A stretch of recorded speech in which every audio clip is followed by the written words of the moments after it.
There's no feeling more intense than starting over. If you deleted your homework the day before it was due, as I have, or if you left your wallet at home and you have to go back after spending an hour in the commute.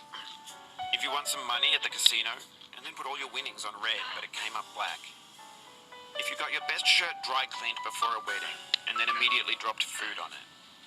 If you won an argument with a friend and then later discovered that they just returned to their original view. Starting over is harder than starting up. If you're not ready for that, like if you've already had a bad day, then what you're about to go through might be too much. Feel free to go away and come back. I'll be here.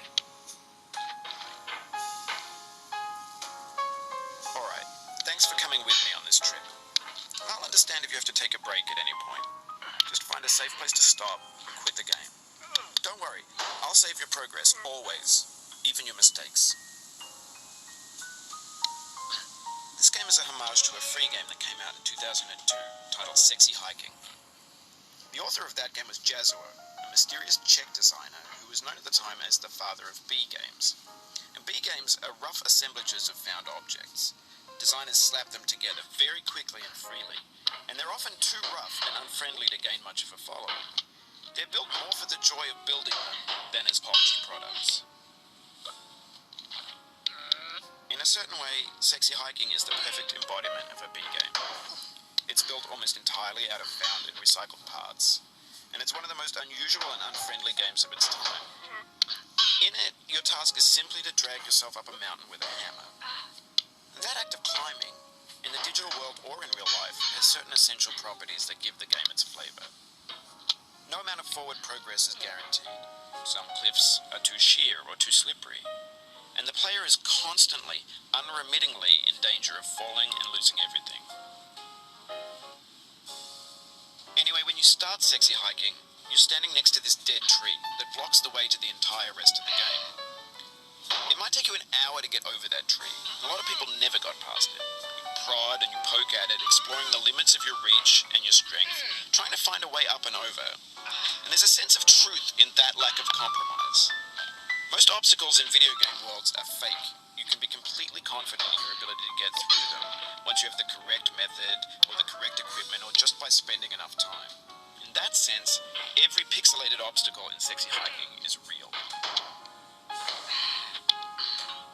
obstacles in Sexy Hiking are unyielding, and that makes the game uniquely frustrating. But I'm not sure Jazzuo intended to make a frustrating game. The frustration is just essential to the act of climbing, and it's authentic to the process of building a game about climbing. A funny thing happened to me as I was building this map. I'd have an idea for a new obstacle, and I'd build it, test it, and it would usually turn out to be unreasonably hard. But I couldn't bring myself to make it easier.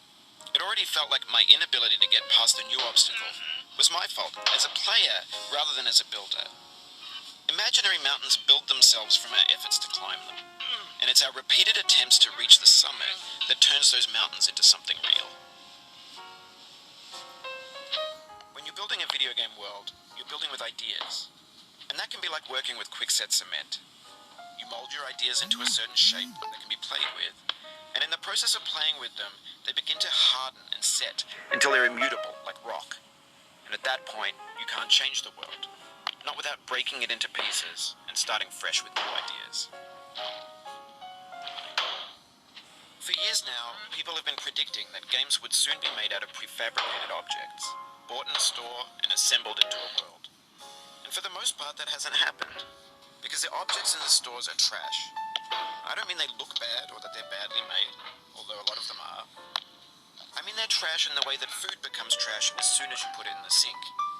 Things are made to be consumed and used in a certain context, and once the moment is gone, they transform into garbage. In the context of technology, those moments pass by in seconds. Over time, we've poured more and more refuse into this vast digital landfill that we call the internet. It now vastly outnumbers and outweighs the things that are fresh and untainted and unused. When everything around us is cultural trash, trash becomes the new medium, the lingua franca of the digital age. You can build culture out of trash, but only trash culture. B games, B movies, B music, B philosophy. culture is. A monstrous mountain of trash, the ash heap of creativity's fountain. A landfill with everything we ever thought of in it. Grand, infinite, and unsorted. There's 3D models of breakfast, Gen X's fanfic novels, Scan magazines, green screen Shia LaBeouf, banned snuff scenes on LiveLeak. Facebook's got lifelike bots with unbranded adverts and candid shots of Kanye and Taylor Swift mashups, car crash epic failed gifs, Russian dashcam vids, discussions of McRibs, discarded, forgotten, unrecycled, muddled, rotten, untitled. Everything's fresh for about 6 seconds, until some newer thing beckons, and we hit refresh. And there's years of persevering, disappearing into the pile, out of style, out of sight. In this context, it's tempting to make friendly content that's gentle, that lets you churn through it but not earn it. Why make something demanding if it just gets piled up in the landfill, filed in with the bland things? When games were new, they wanted a lot from you. Daunting you, taunting you, resetting and delaying you. Players played stoically. Now everyone's turned off by that. They want to burn through it quickly. A quick fix for the fickle. Some tricks for the clicks of the feckless. But that's not you. You're an acrobat. You could swallow a baseball bat. Now I know, most likely you're watching this on YouTube or Twitch, while some dude with 10 million views does it for you. Like a baby bird being fed chewed up food. That's culture too. But on the off chance that you're playing this, what I'm saying is, trash is disposable, but maybe it doesn't have to be approachable. What's the They feed me on corn, but cheese, and I ain't gonna be treated this way.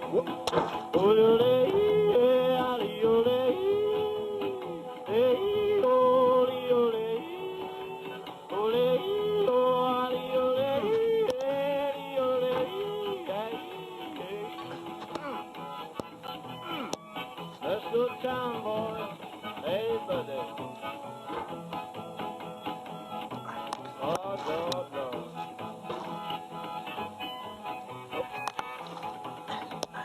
$10 shoe fits my feet. $10 shoe fits my feet.